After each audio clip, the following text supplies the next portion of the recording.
Hello बच्चों, आज मैं आपके सामने क्लास 9th की साइंस की वर्कशीट नंबर 5 लेकर आई हूँ। बच्चों, इसकी हेडिंग है तत्व।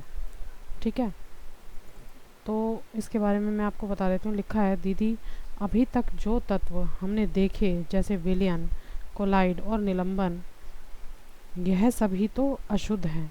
तो क्या कोई पदार्थ शुद्ध है भी, और अगर है तो कैसे? ज्ञान, हमारे आसपास बहुत ऐसे पदार्थ हैं जिनका उपयोग हम शुद्ध रूप में करते हैं। यह दो प्रकार के होते हैं तत्व: सोना, चांदी, लोहा, एल्युमिनियम, ऑक्सीजन, कार्बन।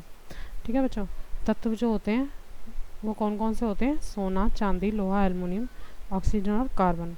और यौगिक जो होते हैं वो होते हैं ग्लूकोज और जल। ठीक, तत्व पदार्थ का वह मूल रूप है जिससे रासायनिक प्रक्रिया द्वारा आसान अन्य सरल पदार्थों में विभाजित नहीं किया जा सकता। सामान्यतः इन्हें धातु, अधातु और उपधातु में वर्गीकृत किया जा सकता है।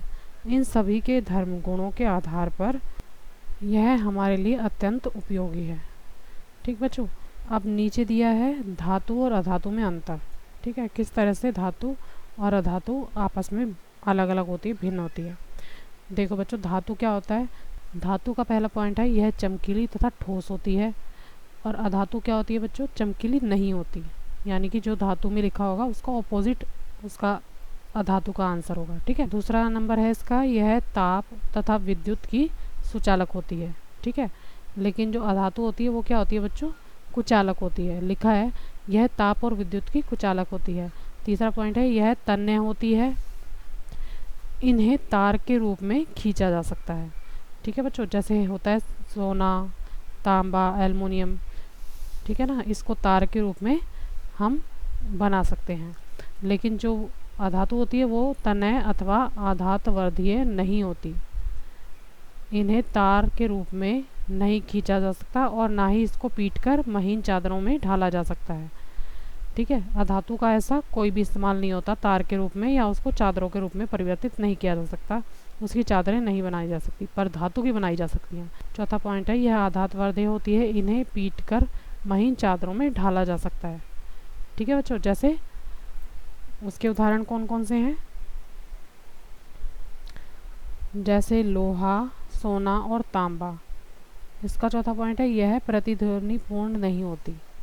ठीक है, और इसका पांचवा पॉइंट है, यह प्रतिध्वनि पूर्ण होती है पर आघात करने पर प्रतिध्वनि उत्पन्न होती है।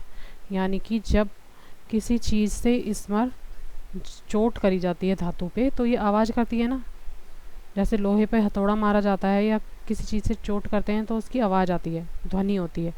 लेकिन जो अधातु होती है उसकी कोई अपनी ध्वनि नहीं होती। यानी सामान्य अधातु द्रव अथवा गैसीय अवस्था में पाई जाती है, जैसे हाइड्रोजन, कार्बन, आयोडीन और ब्रोमीन, क्लोरीन। ठीक बच्चों, एक पॉइंट इसका बचा है उपधातु का। ठीक है, उपधातु को भी पढ़ लेते हैं। लिखा है, वह तत्व जो धातु और अधातु के बीच के गुणों को दर्शाते हैं। ठीक है, इसमें दोनों के गुण पाए जाते हैं, उसे क्या कहते हैं? अधातु कहते हैं। ठीक है, जैसे बोरोन, सिलिकॉन और जर्मेनियम। ठीक बच्चों, तो ये है उपधातु।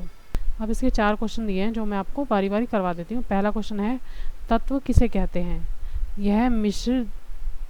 यह मिश्रण से किस प्रकार अलग है, भिन्न है? ठीक है, तो इसका आंसर है, तत्व एक पदार्थ है जो केवल एक प्रकार के परमाणु से बना होता है।